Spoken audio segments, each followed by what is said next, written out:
What's up, guys? Prince Sports here. Okay, we just saw the moment everybody was waiting for.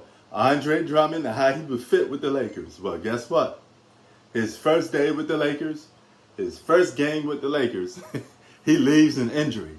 Jeez. Talk about not being or not getting your money's worth. Man, here's what I thought about his 4-point performance before he left the game. He started out pretty good, had lots of energy. He blocked a shot. He protected the paint. You know, he had that little floater shot.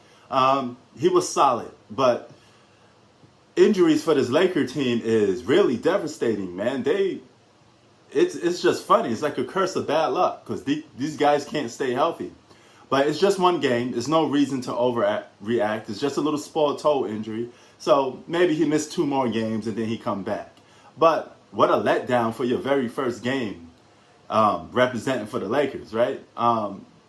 They hit with the injury bug big time. And I think they'd get it together sooner or later. But you get a little glimpse of what it'd be like with him on the floor. Then you just imagine everybody else on the floor properly healthy. Then they would come together a little much better, if you ask me. And here's the thing I'm about to say about Andre Drummond. Okay, a lot of people say, oh, try to make this to be a super team. It's not a super team because of the simple fact. Here's a good thing what makes Rob Pelinka and LeBron James smart about this. They got a guy in Andre Drummond who's not classified as an all-star, okay? So, rather, when they win, it's still going to be on paper as LeBron winning with 1 all-star in Anthony Davis.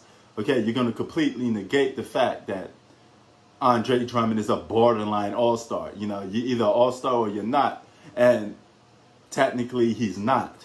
So, he's going to fit under that role player category until he can make a splash and become an all-star, assuming he could become an all-star playing alongside and be LeBron James and Anthony Davis and become a legit third option. But this really helps, you know, I guess the narrative of the Lakers if they win the championship. Because if they win the championship, they beat the Brooklyn Nets. Let's assume Brooklyn Nets got 3 all-stars. You know, the way you could possibly spin this is, hey, they beat a team with 3 all-stars and the Lakers only had 2, right? So even though I was still penalized, you know, how this Laker team is because it's still 2 of the top 5 players on one team. You can make a case, James Harden and Kevin Durant, 2 of the top 5 players on the same team. But to me, I still will lean towards Kevin Durant more than James Harden being in the top 5. But that's just me. But this was weird, man. Wow. A toe injury? Really? I mean, I was like, that was it? You know, I thought I was going to see more. I was a little disappointed.